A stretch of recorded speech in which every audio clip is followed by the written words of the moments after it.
Welcome to Ravikiranalu TV. ముందుగా headlines చూద్దాం. రేవంత్ రెడ్డిపై కేటీఆర్ తీవ్ర వ్యాఖ్యలు. సీఎం వ్యాఖ్యలు తెలంగాణకు శాపమన్న కేటీఆర్. అత్యంత అసమర్థత ముఖ్యమంత్రి రేవంత్ రెడ్డి అని విమర్శ. రేవంత్ రెడ్డి వల్ల తెలంగాణ ప్రతిష్ట దెబ్బతింటోందని ఆవేదన.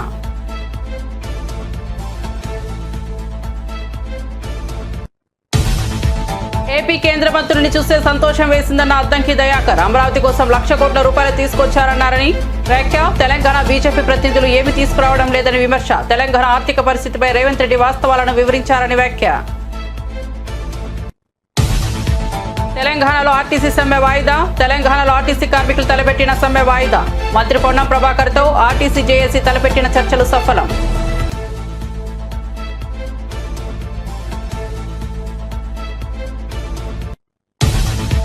దేశంలోనే అత్యుత్తమ రాజధానిగా అమరావతి అవుతుందన్న ఉండవల్లి శ్రీదేవి. చంద్రబాబు పవన్ కృషితో స్వర్ణాంధ్రప్రదేశ్ నిర్మాణం సాధ్యమన్న శ్రీదేవి. అమరావతి 2.0 కింద 17 కీలక ప్రాజెక్టు సాకారం అవుతున్నాయని వెల్లడి. జగన్ పాలనలో అమరావతి విధ్వంసం దోపిడీ జరిగిందని ఆరోపణ. శ్రీవారి మెట్టు రూపంలో భక్తుల ఇబ్బందులపై టీటీడీ ఈవో శ్యామలరావు క్షేత్రస్థాయి తనిఖీ. టోకెన్ల జారీలో అసౌకర్యం, ఆటో డ్రైవర్ల తీరుపై ప్రధానంగా దృష్టి సారించిన ఈవో. భక్తులకు శాశ్వత పరిష్కారం దిశగా చర్యలు చేపడతామని ఈవో స్పష్టీకరణ. విశాఖలో కరాచీ బేకరీ పేరుపై వివాదం. విశాఖలో కరాచీ బేకరీ పేరును వెంటనే మార్చాలని డిమాండ్. జన జాగరణ సమితి డిమాండ్. పాకిస్తాన్ నగరమైన కరాచీ పేరుపై అభ్యంతరం. తక్షణమే పేరు మార్చాలని, లేదంటే దేశద్రోహం కేసును పెట్టాలని డిమాండ్. ఇక వార్త వివరాల్లోకి వెళ్తే, ముఖ్యమంత్రి రేవంత్ రెడ్డి ఉద్యోగ సంఘాల సమావేశంలో చేసిన వ్యాఖ్యలపై బీఆర్ఎస్ వర్కింగ్ ప్రెసిడెంట్ కేటీఆర్ తీవ్రంగా స్పందించారు. ఎక్కడికి వెళ్లినా దొంగలా చూస్తున్నారని ముఖ్యమంత్రి అంటున్నారు. మరి దొంగను దొంగలా కాకుండా ఎలా చూస్తారు?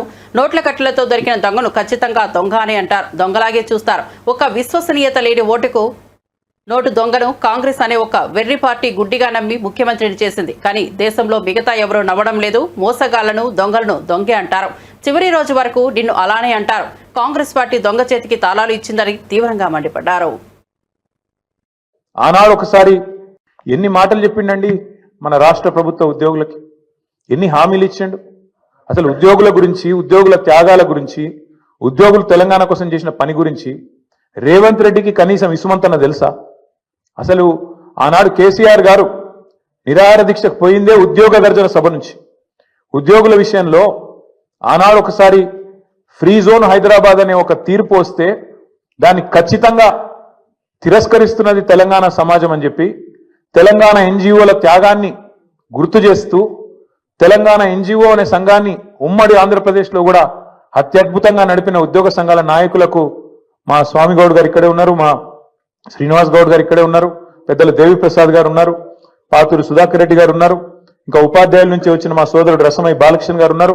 ఇట్లా ఎంతో మంది ఆనాడు ఉద్యమంలో కదం దొక్కితే వారి త్యాగ స్ఫూర్తితో అల్టిమేట్ గా తెలంగాణ వచ్చింది. కాబట్టే కేసీఆర్ గారు దేశంలో ఎక్కడ లేనట్టు కేంద్ర ప్రభుత్వ ఉద్యోగుల కంటే ఎక్కువ ఉండాలి మన తెలంగాణ ఉద్యోగుల జీతాలని చెప్పి 73% ఫిట్మెంట్ ఇచ్చిండు.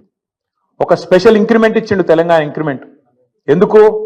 ఒకటే కారణం, ఉద్యోగులు వేరు మేం వేరు కాదు, ఉద్యోగులే ఉద్యమకారులై కదం దొక్కిండ్రు. ఉద్యోగులే అత్యద్భుతంగా ఆనాడు పెన్ డౌన్ చేసిన సకల జనుల సమ్మెలో తమ ఉద్యోగాలు పోతాయనే ఇబ్బంది కూడా లేకుండా, ఆలోచన కూడా లేకుండా తెలంగాణ కోసం కొట్లాడిన ఆ సోదరుల్ని ఇవాళ అవమానించడం అంటే, వాళ్లకు మిగతా రాష్ట్రంలోని ప్రజలకు చిచ్చుపెట్టే ప్రయత్నం చేయడం అంటే, ఇది ఒక ఉద్యమ ద్రోహి అయిన రేవంత్ రెడ్డి మాత్రమే చేయగలుగుతాడు తప్ప ఇంకోటి చేయలేడు.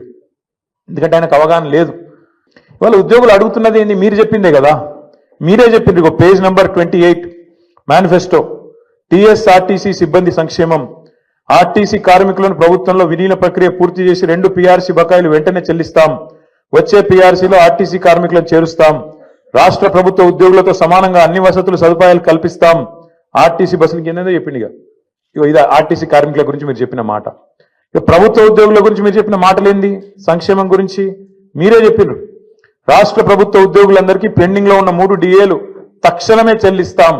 రాష్ట్ర వ్యాప్తంగా ఉన్న ఉద్యోగ ఉపాధ్యాయులకు 1వ తారీఖున వేతనాలు అందే విధంగా చర్య తీసుకుంటాం. సప్లిమెంటరీ బిల్లులు 15 రోజులు చెల్లిస్తాం. సిపిఎస్ విధానాన్ని రద్దు చేసి ఓపీఎస్ తెస్తాం. పెన్షనర్లకు ఉద్యోగులకు ఇచ్చే డిఏలను సకాలంలో ప్రకటించి బకాయిలను వెంటనే ఇస్తాం. 317 రద్దు చేస్తాం. కాంగ్రెస్ ప్రభుత్వం ఏర్పాటైన వెంటనే కొత్త పీఆర్సీ ప్రకటించి 6 నెలలలోపు సిఫార్సులు అమలు చేస్తాం. కాంట్రిబ్యూషన్తో పాటు అన్ని రకాల జబ్బులు అని చెప్పి ఇంకేందేందో రకరకాల మాయమాటలు వారి కోసం చెప్పిండ్రు.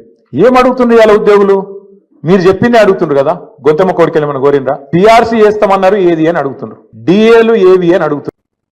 ఆంధ్రప్రదేశ్ కు చెందిన 2 కేంద్ర మంత్రులు రాజధాని అమరావతి కోసం 1,00,000 కోట్ల రూపాయలు తీసుకొచ్చారని, వారిని చూస్తుంటే సంతోషంగా ఉందని, కానీ తెలంగాణకు చెందిన కేంద్ర మంత్రులు ఏమీ తీసుకురావడం లేదని ఎమ్మెల్సీ అద్దంకి దయాకర్ అన్నారు.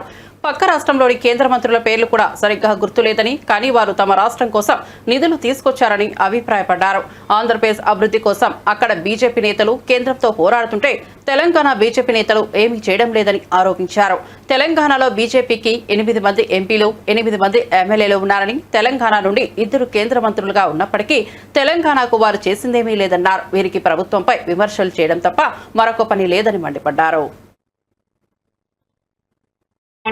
పథకాలన్నీ మావే, మేం చేసినే, మేం పెట్టినే అని అంటున్నాడు బండి సంజయ్. నేనంటున్నా, మీకు నిజంగా చిత్తశుద్ధి ఉంటే, మీకు నిజాయితీగా రాజకీయాల పట్లనో ఈ తెలంగాణ ప్రజల పట్లనో మీకు చిత్తశుద్ధి ఉంటే మీరు శ్వేతపత్రం విడుదల చేయండి. మీ ప్రభుత్వం ఏమిచ్చిండ్రో ఈ రాష్ట్రానికి. గతంలో ఆయన కిషన్ రెడ్డి గారు చెప్పిన 9 లక్షల కోట్ల రూపాయలు ఇచ్చినామని చెప్పి టీఆర్ఎస్ ప్రభుత్వం హయాంలో. ఇలా తెలంగాణ ప్రభుత్వం ఎంత పన్నుల రూపంలో కడుతున్నామో, మాకెట్లా డెవల్యూషన్ ఆఫ్ ఫండ్స్ వస్తున్నాయని మేము అడగట్లే.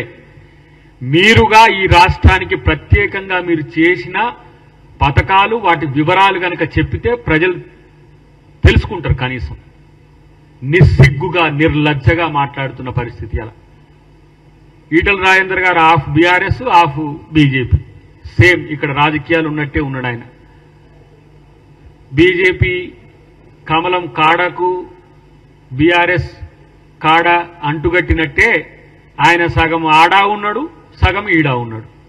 మరి మీరు ఫైనాన్స్ మినిస్టర్గా ఉన్నారు కదా, ఈ అరిష్టంతో చేస్తున్న, ఇంత పెద్ద ఎత్తున చేస్తున్న అప్పులు వద్దని చెప్పి నివారించిండ్రా? మీరు భరిస్తున్నారు.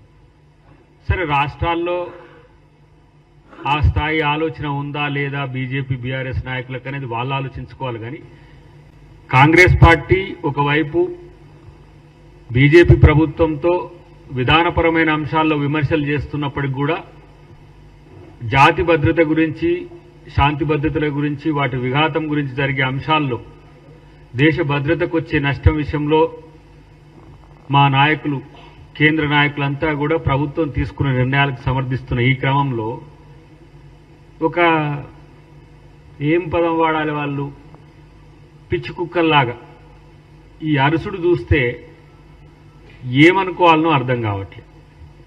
సరే, తెలియని వాళ్ళ అంటే కాదు. ఒక ఆయన ఫైనాన్స్ మినిస్టర్గా చేసిండు గతంలో, ఇదే కేసీఆర్ ఇలాకాలో హయాంలో. ఒక ఆయన ఏమో కేంద్ర మంత్రిగా ఎలగబెడుతున్నాడు. ఒక ఆయన ఏమో ముఖ్యమంత్రి కొడుకు, నేనే సగం ముఖ్యమంత్రి అని తిరిగిన ఆయన ఒక ఆయన ఇష్టానుసారంగా మాట్లాడుతున్నారు. ఇలా బీఆర్ఎస్ బీజేపీ నాయకులు మాట్లాడడానికి కనీసం బుద్ధితోనన్నా మాట్లాడాలి కదా. ఎట్లాగూ నోటి శుద్ధి లేకున్నా సరే, ఆర్థిక విధ్వంసం, ఒక రకంగా చెప్పాలంటే ఆర్థిక విధ్వంసం, విస్ఫోటం ఈ రాష్ట్రంలో చేసిన బీఆర్ఎస్ ఇలా తగుదునమ్మా అని మాట్లాడుతున్నాడు. మనోనికేమో కాలుకు పుండైన గుణమేం మానలే. తిరుమల శ్రీవారిని కాలినడకన దర్శించుకునే భక్తుల సౌకర్యార్థం శ్రీవారి మెట్టు మార్గంలో వసతులను మరింత మెరుగుపరుస్తామని టీటీడీ ఈవో జె శ్యామలరావు భరోసా ఇచ్చారు. ఈ మార్గంలో దివ్య దర్శనం టోకెన్లు పొందేందుకు భక్తులు పడుతున్న ఇబ్బందులు, ఆటో డ్రైవర్ల నుంచి ఎదురవుతున్న అసౌకర్యంపై అందిన సమాచారం మేరకు ఆయన క్షేత్రస్థాయిలో పరిస్థితిని సమీక్షించారు. ఈ తనిఖీలలో టీటీడీ అదనపు EO CH Venkaiah Chowdary, JEO V Veerabrahmam కూడా పాల్గొన్నారు. ఈ సందర్భంగా ఈవో శ్యామలరావు మాట్లాడుతూ శ్రీవారి మెట్టు మార్గంలో టోకెన్ల కోసం భక్తులు తీవ్ర ఇబ్బందులు ఎదుర్కొంటున్న విషయం తమ దృష్టికి వచ్చిందని తెలిపారు. ఆటో డ్రైవర్ల నుంచి కూడా సరైన సహకారం లభించడం లేదని, వారు టీటీడీ కల్పిస్తున్న సౌకర్యాలను తమ స్వప్రయోజనాలకు వాడుకుంటూ భక్తుల నుంచి అధిక ఛార్జీలు వసూలు చేస్తున్నారన్న ఆరోపణలు కూడా ఉన్నాయని పేర్కొన్నారు. ఈ సమస్యలకు శాశ్వత ప్రాతిపదికన పరిష్కారం కనుగొనేందుకు చర్యలు తీసుకుంటామని ఈవో స్పష్టం చేశారు. దర్శించుకోవడానికి వెళ్ళే భక్తులకి 3,000 నుంచి 4,000 టికెట్లు ఇస్తున్నాము. ఇక్కడ భక్తులు టికెట్లు పొందడానికి ఒక్కొక్కసారి రష్ ఎక్కువగా ఉన్నప్పుడు ఇబ్బందులు పడుతున్నారు. ఆటోల దగ్గర నుంచి కోఆపరేషన్ లేదు, కొంత ఎక్స్‌ప్లాయిటేషన్ కూడా చేస్తున్నారు అనేది మీడియాలో అది చూసాము. మేము కూడా వచ్చి అబ్జర్వ్ చేసాము. అది పోలీసు విభాగం నుంచి ఆ విషయాల్లో చూస్తున్నారు. ఇంకేమన్నా పర్మనెంట్గా ఏమన్నా దీనికి ఏమైనా చేయొచ్చా అనేది పరిశీలిస్తున్నాము. దీనికి వేరే ఆప్షన్స్ ఏమున్నాయి, వేరే విధంగా ఏ విధంగా చేస్తే భక్తులకు వచ్చి ఉన్న ఇబ్బందులు ఎలా తొలుగుతాయి అనేది చూస్తున్నాం.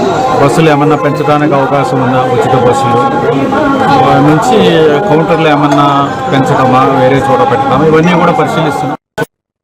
పహల్గామ్ ఉగ్రదాడి నేపథ్యంలో విశాఖపట్నం నగరంలోని వెంకోచిపాలెంలో ఉన్న కరాచీ బేకరీ పేరు వివాదాస్పదంగా మారింది. ఈ బేకరీ పేరును తక్షణమే మార్చాలంటూ జనజాగరణ సమితి ప్రతినిధులు డిమాండ్ చేస్తూ ఆందోళనకు దిగారు. పాకిస్తాన్కు చెందిన నగరం పేరును భారతదేశంలో ఒక వ్యాపార సంస్థకు పెట్టడం ఎంతవరకు సమంజసమని వారు ప్రశ్నించారు. విశాఖపట్నంలోని డైమండ్ పార్క్ రోడ్డులో ఉన్న కరాచీ బేకరీ ఎదుట జనజాగరణ సమితి సభ్యులు నిరసన కార్యక్రమం చేపట్టారు.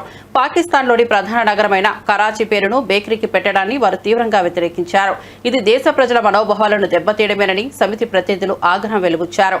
బేకరీ యాజమాన్యం వెంటనే స్పందించి పేరును మార్చాలని వారు కోరారు. ఏపీ రాజధాని అమరావతి దేశంలోనే అత్యుత్తమంగా రూపుదిద్దుకుందోందని మాదిగ రిజర్వేషన్ చైర్మన్ ఉండవల్లి శ్రీదేవి ధీమా వ్యక్తం చేశారు. తెలుగుదేశం పార్టీ కేంద్ర కార్యాలయంలో ఏర్పాటు చేసిన మీడియా సమావేశంలో ఆమె మాట్లాడారు. ముఖ్యమంత్రి చంద్రబాబు నేతృత్వంలో అమరావతి పునఃనిర్మాణ కార్యక్రమాలు అత్యంత వైభవంగా ప్రారంభమయ్యాయని, ప్రపంచానికి దీటైన రాజధాని నిర్మాణానికి ఆయన అహర్నిశలు శ్రమిస్తున్నారని తెలిపారు. ప్రధాని నరేంద్ర మోదీ 49,000 కోట్ల విలువైన 74 పనులకు శంకుస్థాపన చేయడం, కేంద్ర ప్రభుత్వం అమరావతి పునఃనిర్మాణానికి సంపూర్ణ మద్దతు ప్రకటించడం రాష్ట్ర అభివృద్ధికి శుభ పరిణామమని శ్రీదేవి అన్నారు. ముఖ్యమంత్రి చంద్రబాబు, ఉప ముఖ్యమంత్రి పవన్ కళ్యాణ్ కలిసికట్టుగా ఈ పనులు పూర్తి చేయాలని ప్రధాని సూచించారని గుర్తు చేశారు. ఐటీ శాఖ మంత్రి నారా లోకేష్ కృషి కూడా అమరావతి నిర్మాణంలో కీలకమని ప్రశంసించారు. నుంచి సంపూర్ణ మద్దతు ఉంటుంది. అంతేకాకుండా ఇంద్రలోక రాజధాని అమరావతి, మరి ఆంధ్రప్రదేశ్ రాజధాని అమరావతి అంటే స్వర్ణాంధ్రప్రదేశ్కి ఈ నిర్మాణాలు ఒక శుభ సంకేతం. ఇవి కాంక్రీట్స్ కాదు, ఏపీ ప్రగతికి, వికసిత్ భారత్కి బలమైన పునాదులు అని చెప్పడం జరిగింది. పవన్ కళ్యాణ్ గారిని, చంద్రబాబు నాయుడు గారిని మనందరం కూడా కలిసి పని చెయ్యాలి, మనమే చెయ్యాలి అని గట్టిగా గొప్ప నినాదం ఇచ్చారు పిఎం మోడీ గారు. ఎప్పుడైతే రాజధాని అమరావతి పనులు రీస్టార్ట్ అయినాయో వైసీపీ జగన్ ముఠా గుండెల్లో వేదన స్టార్ట్ అయింది. వెంటనే మరి మీరు గమనిస్తే అవినీతి విషపత్రిక సాక్షి పేపర్లో వాళ్ళ విలేకరి ఒకటి వ్యాసం రాస్తాడు. అదేంటంటే వేదనలో రాజ్యం, వేడుకలో రాజధాని. అసలు వేదనలో ఉంది ఎవరు? అశేష ప్రజానికం, నాయకులు, ఎన్డీఏ కూటమి ప్రజలందరూ కూడా తరలి వచ్చి పిఎం మోడీ చేతుల మీదుగా మరి అమరావతి పునర్నిర్మాణ ప్రారంభం అయితే మరి ప్రజలందరూ ఎంతో సంతోషంగా ఉంటే, గత ప్రభుత్వంలో మీరు గమనిస్తే కేసులు, ధన ప్రాణ నష్టాలు, ప్రజలు బిక్కుబిక్కుమంటూ బ్రతికిన రోజులు. మీరు ఒకసారి అసెంబ్లీ రికార్డ్స్ గమనిస్తే అప్పటి సీఎం జగన్మోహన్ రెడ్డి గారు ఏమన్నారు? నేను మాట తప్పను, మడమ తిప్పను, విశ్వసనీయతలు, విలువలు మా ప్రభుత్వానికి పెద్ద పెట్టు అని చెప్పే ఆయన అమరావతి మీద 30,000 ఎకరాలు కావాలని చెప్పి మరి ఆయన మాట తప్పాడా? అమరావతి విషయంలో మడమ తిప్పాడా? మరి ఈ విధంగా ఈ రివర్స్ అంటే ప్రజలను మభ్యపెట్టేటట్లు ఉన్నదాన్ని విక్రీకరించి మరి ఈ విధంగా రాయటం అనేది ఇక్కడ రాష్ట్ర ప్రజలు గమనించాలి. మీరు కనుక ఒకటి చలం గారు ఒక సూక్తి చెప్తారు. అదేంటంటే కృష్ణ శాస్త్రి బాధ ప్రపంచానికి బాధ, శ్రీశ్రీ బాధ ప్రపంచానికి బాధ అని చెప్తారు. అంటే ఈ యొక్క సూక్తి అనేది సరిగ్గా జగన్మోహన్ రెడ్డి గారికి సరిపోద్ది. ఎందుకంటే ఇప్పుడు రాష్ట్ర ప్రజలందరూ కూడా సంతోషంగా ఉంటే మరి వేదనలో ఉంది, బాధలో ఉంది ఎవరు? జగన్మోహన్ రెడ్డి గారు. ఆయన కనుక ఆయన చెప్పిన మాటలు అమరావతి గురించి ఏ విధంగా మరి అమరావతిని అటకెక్కిచ్చారో, పనులు ఏ విధంగా చేయకుండా మరి అమరావతిని కొల్లబొడిచారో రాష్ట్ర ప్రజలందరూ దాన్ని గమనించాలి. మరి దుర్యోధనుని యొక్క అత్యాసే కురువంశం నాశనం. అంటే ప్రతి దానికి కూడా నాకే కావాలి, నేనే దోచుకోవాలి, దోచుకో పంచుకో తినుకో అని కాన్సెప్ట్లతో అక్కడ రాజధాని పనులు అటకెక్కించి రోడ్లను తవ్వేసి కంకర్లు కొట్టేసి మరి ఆయన చేసిందేంటి? కార్యకర్తలకి అక్కడ వైసీపీ బాపట్ల ఎంపీ అయిన నందిగం సురేష్కి దోచిపెట్టాడు. తెలంగాణ పేద రాష్ట్రం కాదు, దేశంలోనే అత్యధికంగా వరి పండించే రాష్ట్రమని, నిజాం కాలం నుంచే రైల్వే రవాణా వ్యవస్థలు ఉన్నాయంటూ ఎంపీ ఈటెల రాజేందర్ పేర్కొన్నారు. కాకతీయులు నిర్మించిన చెరువులు తెలంగాణలో అభివృద్ధికి అద్దం పడతాయని చెప్పారు. అలాంటి తెలంగాణను ముఖ్యమంత్రి రేవంత్ రెడ్డి దివాలా తీశాడంటూ దివాలా కోరు మాటలు మాట్లాడుతున్నారని ఎద్దేవా చేశారు. సన్నబియ్యంతో అన్నం తిన్న మొట్టమొదటి రాష్ట్రంగా తెలంగాణ నిలిచిందని గుర్తు చేశారు. పరిపాలించే అనుభవం లేకుండా రేవంత్ ఏం మాట్లాడాలో కూడా తెలియక మాటలతో తప్పుదారి పట్టిస్తున్నారని విమర్శించారు. పాలన అనుభవం లేనివాడు పాలకుడిగా ఎలా ఉంటాడో ప్రజలు గమనిస్తున్నారని హెచ్చరించారు. అనుభవం లేక ఏది మాట్లాడనో, ఏది మాట్లాడకూడదో, ఏది చేయాలనో, ఏది చేయకూడదో ఆ గంభీరత లేనటువంటి రేవంత్ రెడ్డి ఇవాళ చివరికి తెలంగాణ రాష్ట్రాన్నే ఒక దివాలాకోరు రాష్ట్రంగా, తెలంగాణ ప్రజల్ని ఎందుకు పనికిరాని వాళ్ళుగా ఇవాళ చిత్రీకరించే ప్రయత్నం చేయడాన్ని తీవ్రంగా ఖండిస్తున్నాం. తెలంగాణ ప్రజలారా, మీరు లోతుగా ఈ సందర్భంలో ఆలోచించాల్సిన అక్కడ ఉంది. నిజంగా రేవంత్ రెడ్డి గారు చెప్పేది నిజమా? దానికి వాస్తవాలు ఏంటి తెలుసుకోవాల్సిన అక్కడ ఉన్నది. నిన్నటి దాకా శాసనసభలో 10 సంవత్సరాల కాలం పాటు పర్ క్యాపిటా ఇన్కంలో నంబర్ 1 తెలంగాణ, వరి ఉత్పత్తిలో నంబర్ 1 తెలంగాణ, జిఎస్డిపి పెరుగుదలలో నంబర్ 1 తెలంగాణ, 4 కోట్ల జనాభా అయినప్పటికీ కూడా అనేక రాష్ట్రాల కంటే కూడా బడ్జెట్లో అత్యధిక పెట్టిన రాష్ట్రం తెలంగాణ. ఇవాటికి నిన్న మొన్న కూడా బట్టి విక్రమార్క గారు పెట్టిన బడ్జెట్ 3,04,000 కోట్లు అనుకుంటా నాకు తెలిసి. 4 కోట్ల జనాభా కలిగినటువంటి ఒక రాష్ట్రం 3,04,000 కోట్ల రూపాయల బడ్జెట్ పెట్టిందంటే ఇవాళ ఇది ఎట్లా దివాళా తీసిన ప్రభుత్వం, ఎట్లా దివాళా తీసిన రాష్ట్రమో చెప్పగలిగే దమ్ముందా అని చెప్పి నేను అడుగుతా ఉన్నా. రేవంత్ రెడ్డి గారికి ఒక నైజం ఉంది. మోసగించే వాళ్ళని నమ్ముతారు, అబద్ధాలనే ప్రజలు ఇష్టపడతారు, అబద్ధాలు చెప్పే నాయకులనే ఆదరిస్తారనేటువంటి మాట ఏతుందో ఇవాళ ఆయన మాటలు ఇవాళ నిజమని ప్రూవ్ అయింది అలా. కానీ ఆనాడు మాట్లాడిన మాటలు పెద్దెవరు పట్టించుకోలే. కానీ ఇవాళ మీరు మాట్లాడుతున్న మాటలు తెలంగాణ ప్రజల ఆత్మస్థైర్యం దెబ్బతింటా ఉంది, తెలంగాణ ప్రజల ఆత్మగౌరవం దెబ్బతింటా ఉంది. తెలంగాణ ప్రజలలో ఏ సాహసం, ఏ కమిట్మెంట్, ఏ పని చేయాలని తపన ఉంటుందో ఇలా అది దెబ్బతింటా ఉంది.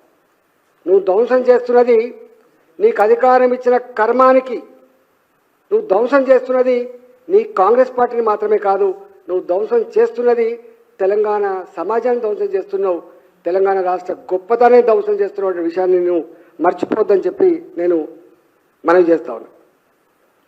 ఇవాళ నేను ఆర్థిక మంత్రిగా పనిచేసిన 5 సంవత్సరాలు. నేను మొట్టమొదటి ఆర్థిక మంత్రిగా పనిచేసిన 2014 నుంచి 2018-19 వరకు 6 బడ్జెట్లు ప్రవేశపెట్టా. 2014 జూన్ 2వ తారీఖు నాడు తెలంగాణ రాష్ట్రం ఏర్పాటైన తర్వాత ఫస్ట్ బడ్జెట్ని మొదలుపెట్టి 2018-19 వరకు 6 బడ్జెట్లు ప్రవేశపెట్టాను. నేను బడ్జెట్ ప్రవేశపెట్టుతున్న అన్ని సందర్భాల్లో కూడా ఆనాడు నా సంభాషణలు చెప్పిన నేను చాలా కొత్త రాష్ట్రమే అయినా. విశాఖ జిల్లా పద్మనాభం మండలం కృష్ణాపురంలో ఏర్పాటు చేసిన ఎంఎస్ఎంఈ మీటింగ్ లో టీడీపీ స్టేజ్ అకస్మాత్తుగా కూలిపోయింది. ఈ ప్రమాద సమయంలో స్టేజ్ పై మంత్రి కొండపల్లి శ్రీనివాస్, ఎమ్మెల్యే గంటా శ్రీనివాస్ ఉన్నారు. ఫోటోలు దిగేందుకు గ్రామస్తులు ఒక్కసారిగా స్టేజ్ పైకి ఎగబడడంతో బరువును తట్టుకోలేక స్టేజ్ కూలిపోయింది. అయితే మంత్రి, ఎమ్మెల్యేలు త్రుటిలో ప్రమాదం నుంచి బయటపడడం ఊపిరి పీల్చుకునేలా చేసింది. అక్కడికక్కడే పోలీసులు, పార్టీ కార్యకర్తలు స్పందించడంతో ఇద్దరు సురక్షితంగా బయటకు వచ్చారు. ఈ ఘటన కార్యక్రమంలో కలకలం రేపగా భద్రతా ఏర్పాట్లపై పలువురు అభ్యంతరం వ్యక్తం చేస్తున్నారు. కార్యక్రమాన్ని తాత్కాలికంగా నిలిపివేశారు.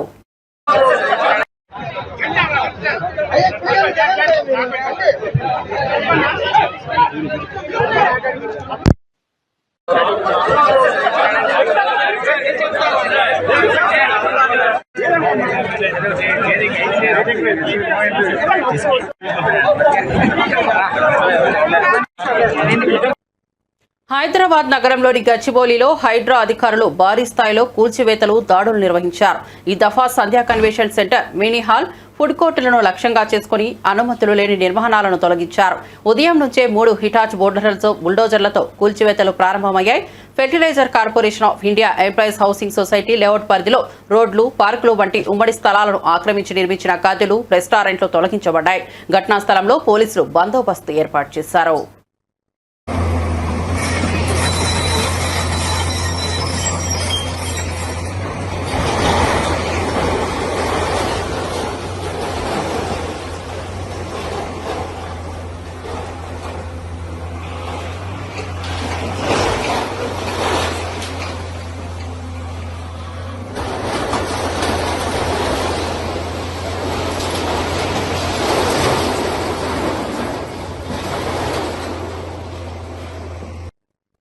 తెలంగాణలో తలపెట్టిన ఆర్టీసీ సమ్మెను కార్మికులు తాత్కాలికంగా వాయిదా వేశారు. మంత్రి పొన్నం ప్రభాకర్ ఆర్టీసీ జేఏసీ నిర్వహించిన చర్చలు సఫలమవడంతో ఈ నిర్ణయం తీసుకున్నారు. కార్మికుల డిమాండ్లపై మంత్రి సహానుభూతితో స్పందించారని, ప్రభుత్వం సమస్యల పరిష్కారానికి పాజిటివ్గా ఉన్నదని జేఏసీ నేతలు తెలిపారు. సమ్మె వల్ల ప్రజలకు అవలీలగా సమస్యలు తలెత్తకుండా ఉండేందుకు ఈ నిర్ణయం తీసుకున్నట్లు తెలిపారు. ఇకపై నిర్ణీత గడువులో ప్రభుత్వ స్పందన ఎలా ఉంటుందో చూసి తదుపరి కార్యాచరణ ప్రకటిస్తామని స్పష్టం చేశారు. అధికారులు, కార్మిక నేతల మధ్య చర్చలు కొనసాగనున్నాయి. తాత్కాలికంగా బస్సు సర్వీసులు యథావిధిగా కొనసాగనున్నాయి. రేవంత్ రెడ్డి మాటలు వింటుంటే ఏడుపొస్తోందని ప్రజాశాంతి పార్టీ అధ్యక్షుడు కేఏ పాల్ వ్యంగ్యంగా వ్యాఖ్యానించారు. తమ్ముడు రేవంత్ కి సూచనగా నాతో చేతులు కలుపు, అభివృద్ధి ఎలా చేయాలో నేర్పిస్తానని వ్యాఖ్యానించారు. తెలంగాణలో కేవలం మాటలతో ప్రభుత్వాన్ని నడిపిస్తున్న పరిస్థితిని ఎండగట్టారు. రేవంత్ పాలనలో ప్రగతి అనేది కనపడటం లేదని, అసలు అభివృద్ధి అంటే ఏంటో ఆయనకు తెలియదని పాల్ విమర్శించారు. రాజకీయ వేదికపై కాకుండా ప్రజా సమస్యలపై దృష్టి పెట్టాలని సలహా ఇచ్చారు. రాష్ట్రాన్ని అభివృద్ధి బాటలో నడిపించాలంటే నిజమైన సంకల్పం కావాలని కేఏ పాల్ తెలిపారు. తెలంగాణ ముఖ్యమంత్రి తమ్ముడు రేవంత్ రెడ్డి మాటలు వింటే ఏడ్పు వస్తుంది. మమ్మల్ని దొంగల్లా చూస్తున్నారు, మమ్మల్ని భిక్షగాల్లా చూస్తున్నారు, ఢిల్లీలో మాకు అపాయింట్మెంట్ లేవు, విదేశాల నుంచి డబ్బు తేలేము, శాలరీలు కట్టలేము, మమ్మల్ని మొక్కలు చేసుకొని తిన్నా. వినండి, కోట్లకు వడ్డీ ఎవరు కడతారు? అదే పరిస్థితి ఆంధ్రప్రదేశ్ లో కూడా. తెలుగు ప్రజలారా, ఈ ముఖ్యమంత్రులు మారి నాతో పాటు గత వారం వాషింగ్టన్ డీసీలో, అమెరికాలో, 2 వారాల క్రిందట టర్కీ, యూరప్ లో సమిట్లకు వచ్చుంటే 100,000 కోట్లు, కనీసం సంవత్సరానికి 1,02 కోట్లు తెచ్చుకున్నా నిరుద్యోగులు ఆత్మహత్య చేసుకోరు, రైతులు ఆత్మహత్య చేసుకోరు, జీతాలు ఉద్యోగస్తులకు ఇవ్వచ్చు, ఇన్వెస్ట్మెంట్లు తేవచ్చు, అభివృద్ధి చేయొచ్చు. అంటే కలుద్దాం అంటారు, మరి కలరు. వాళ్ళు కలిసేటట్టు ప్రార్థించండి. ఈ వీడియో వారికి చేరేటట్టు ప్రతి మీడియా బ్రాడ్కాస్ట్ చేయండి, షేర్ చేయండి. లేదంటే ఇప్పుడున్న రాజకీయ నాయకులు చిత్తుగా అన్ని పార్టీలు ఓడించి ప్రజాశాంతి పార్టీని గెలిపించి రాష్ట్రాల్ని, దేశాన్ని కాపాడుకుందాం. పెరిగిన విద్యుత్ ఛార్జీలను తక్షణమే తగ్గించాలంటూ డిమాండ్ చేస్తూ ఎన్టీఆర్ జిల్లా వైఎస్ఆర్సీపీ అధ్యక్షుడు దేవినేని అవినాష్ విద్యుత్ నిలయం సీఎండీ కార్యాలయంలో అధికారులకు మెమో అందజేశారు. ప్రజలపై భారం పెడుతున్న ప్రభుత్వం వెంటనే నిర్ణయాన్ని వెనక్కు తీసుకోవాలని హెచ్చరించారు. ఆయన వెంట డిప్యూటీ మేయర్ బెల్లం Durga, floor leader Venkata Satyanarayana, senior నాయకుడు కడియాల బుచ్చిబాబు, కార్పొరేటర్లు, డివిజన్ ఇన్ఛార్జీలు పాల్గొన్నారు. పెరిగిన ఛార్జీలతో సామాన్య ప్రజలు తీవ్రంగా ఇబ్బంది పడుతున్నారని తెలిపారు. రాష్ట్ర ప్రభుత్వం ప్రజా వ్యతిరేక విధానాలను అవలంబించకుండా ప్రజల పక్షాన నిలవాలని వైఎస్ఆర్సీపీ నేతలు స్పష్టం చేశారు. ప్రతి నియోజకవర్గంలో గారా కరెంటు ఛార్జీలు పెంచినందుకు నిరసనగా ఈరోజు ప్రతి నియోజకవర్గంలో సబ్స్టేషన్ ఎదురుగుండా కానివ్వండి, లేకపోతే సంబంధిత అధికారులు ఒక కార్యాలయం ముందు నిరసన కార్యక్రమం చేపట్టి అధికారులకి వినతి పత్రం ఇచ్చే కార్యక్రమం ప్రతి నియోజకవర్గంలో ఎన్టీఆర్ జిల్లా వైఎస్ఆర్ కాంగ్రెస్ పార్టీ ఆధ్వర్యంలో జరగటం జరిగింది. ఏదైతే కూటమి ప్రభుత్వం అధికారంలోకి రాకముందు కరెంటు ఛార్జీలు మేము పెంచము అని చెప్పని ఆ రోజు అబద్ధపు హామీలతో అధికారంలోకి వచ్చిన తర్వాత కేవలం సంవత్సరం కాలంలోనే ఈరోజు సామాన్య ప్రజానీకం ఇబ్బంది పడే విధంగా, వాళ్ళ నట్టి విరిచే విధంగా ఈరోజు కరెంటు ఛార్జీలు పెంచింది కూటమి ప్రభుత్వం. ఈరోజు మేము ప్రజల దగ్గరికి వెళ్తుంటే నిజంగా వాళ్ళ బాధ చూస్తుంటే మాకు బాధ వేస్తాను. ఇదివరకు 200 రూపాయలు 300 రూపాయలు కరెంట్ బిల్ వచ్చే ప్రజానికం పాపం చిన్న చిన్న వాళ్ళు ఈరోజు 1000 రూపాయలు 1500 రూపాయలు కరెంట్ బిల్ వస్తాను. ఏ హామీలు అయితే మేము నమ్మి ఓటేసామో, ఏ చంద్రబాబు నాయుడు అయితే మేము చూసి తనకి తోడుగా ఉన్న పక్కన ఉన్న పవన్ కళ్యాణ్ బీజేపీని చూసి మేము ఓటేసామో, ఈరోజు మేము ఓట్లేసి మోసపోయామని చెప్పని ఈరోజు ప్రతి ఒక్కరి గారు ప్రజానీకం ఎంతో బాధపడుతున్నారు. గతంలో గారా డిసెంబర్ నెలలో వైఎస్ఆర్ కాంగ్రెస్ పార్టీ ఆధ్వర్యంలో ఆ రోజు గారు కరెంటు ఛార్జీలు పెంచిన నిరసనగా మేము కార్యక్రమాలు చేసి ఆ రోజు గారికి వినతి పత్రం ఇష్టం జరిగింది. దాదాపుగా 6-5 నెలలు అయింది. ఏం చర్య తీసుకున్నారు? తగ్గించకపోగా కరెంటు ఛార్జీలు పెంచింది ఈరోజు కూటమి ప్రభుత్వం. ముఖ్యంగా సామాన్య కుటుంబాలు, రైతులు కానివ్వండి, సామాన్య కుటుంబాలు కానివ్వండి, ఎంతో ఇబ్బంది పడుతూ, ఒక పక్క సంక్షేమం లేదు, ఒక పక్క అభివృద్ధి కార్యక్రమం లేదు, ఆ పైన మాకు ఈ కరెంటు ఛార్జీలతో కూటమి ప్రభుత్వం మమ్మల్ని ఇబ్బంది పెడతానని చెప్పని అంటున్నారు. 5 సంవత్సరాలు జగన్మోహన్ రెడ్డి గారి ఒక పరిపాలనలో ఏ రోజు గారు కరెంట్ ఛార్జీలు పెంచకుండా మాకు అండగా నిలిచి ఇంకో పక్క సంక్షేమ అభివృద్ధి కార్యక్రమాలు జగన్మోహన్ రెడ్డి గారు చేస్తే, ఈరోజు కూటమి ప్రభుత్వం అధికారంలోకి వచ్చిన తర్వాత అడుగడుగున ప్రతి సందర్భంలోనూ మాకు అన్యాయం చేసుకుంటూ ఈరోజు కూటమి ప్రభుత్వం ముందుకు వెళ్తానని చెప్పిన సందర్భం చెప్తున్నారు. ఈరోజు ఒక్కసారి ఎవరైతే తెలుగుదేశం పార్టీ నాయకులు ఉన్నారో, జనసేన పార్టీ నాయకులు ఉన్నారో, బీజేపీ నాయకులు ఉన్నారో, ఆ రోజు మీరందరి గారు బాండ్ పేపర్ రాసిచ్చారు. కరెంట్ ఛార్జీలు పెంచమని, సంక్షేమ కార్యక్రమాలు అందిస్తామని చెప్పి. బులెటిన్ ముగించే ముందు హెడ్లైన్స్ మరోసారి చూద్దాం. రేవంత్ రెడ్డిపై కేటీఆర్ తీవ్ర వ్యాఖ్యలు. సీఎం వ్యాఖ్యలు తెలంగాణకు శాపమన్న కేటీఆర్. అత్యంత అసమర్థత ముఖ్యమంత్రి రేవంత్ రెడ్డి విమర్శ. రేవంత్ రెడ్డి వల్ల తెలంగాణ ప్రతిష్ట దెబ్బతింటోందని ఆవేదన.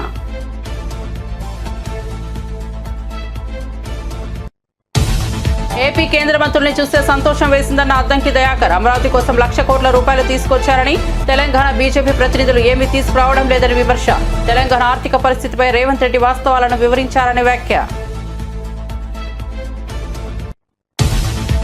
తెలంగాణలో ఆర్టీసీ సమ్మె వాయిదా. తెలంగాణలో ఆర్టీసీ కార్మికులు తలపెట్టిన సమ్మె వాయిదా. మంత్రి పొన్నం ప్రభాకర్ తో ఆర్టీసీ జేఏసీ తలపెట్టిన చర్చలు సఫలం.